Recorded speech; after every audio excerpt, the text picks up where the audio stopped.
ఈరోజు మా ఇంట్లో బెల్లం గవ్వలు చేశానండి. హెల్తీగా చేశాను. గోధుమ పిండితో చేశాను.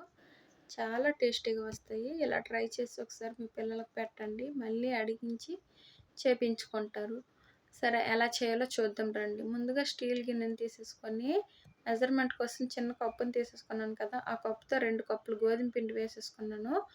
హాఫ్ కప్పు కంటే కొంచెం తక్కువగానే ఉంటది. రవ్వను తీసేసుకున్నాను. టేస్ట్‌కి సరిపడా సాల్టు, చిటికెడు వంట సోడాని తీసేసుకొని, అలాగే 3-4 టేబుల్ స్పూన్ల వరకు నెయ్యిని వేసి, నెయ్యి అనేది పిండిలో బాగా కలిసేంత వరకు పిండిని బాగా కలిపేసుకోవాలి. ఇలా కలుపుకున్న తర్వాత పిండిని పిడికిలతో తీసి ఇలా బిగించామంటే అది చిన్న ఉండలాగా ఫామ్ అవ్వాలనమాట. ఇలా అయితే పర్ఫెక్ట్‌గా అయినట్టే.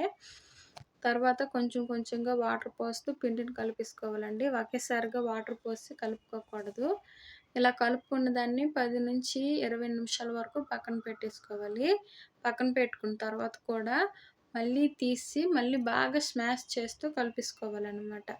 ఇలా ఎంత మంచిగా కలుపుకుంటే గవ్వలనేవి అంత గుల్లగా వస్తాయని గుర్తుంచుకోండి. తర్వాత చిన్న చిన్న ముద్దలుగా చేసేసుకొని ఒక ప్లేట్‌లో వేసేసుకున్నానండి. వట్టలు చేసుకున్న చెక్క అనేది నా దగ్గర లేదు.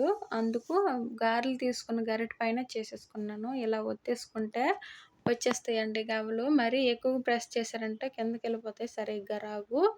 ఇలా ప్లేట్ నిండా చేసుకున్న తర్వాత మరొక పక్క ఆయిల్‌ని హీట్ చేసేసుకొని లో టు మీడియం ఫ్లేమ్‌ని అడ్జస్ట్ చేసుకుంటూ గవ్వలని వేపేసుకోవాలి. హై ఫ్లేమ్‌లో వేపేసుకున్నామంటే గవ్వలు కలర్ వస్తాయి గానీ లోపల ఏమంచు సరిగ్గా వేగవు. ఇలా గవ్వలన్నీ వేపేసుకున్న తర్వాత మరొక పక్కేమంచు ఏ కప్పుతో అయితే పిండిని తీసుకున్నామో అదే కప్పుతో కప్పున్నర బెల్లాన్ని వేసేసుకోవాలి. వేసేసుకొని కొంచెం వాటర్ పోసి తీగ పాకం వచ్చేంత వరకు చేసుకున్న తర్వాత ఈ ఫ్రై చేసిన గవ్వలను వాటిలో వేసేసుకొని మంచిగా కలిపేసుకోవాలి.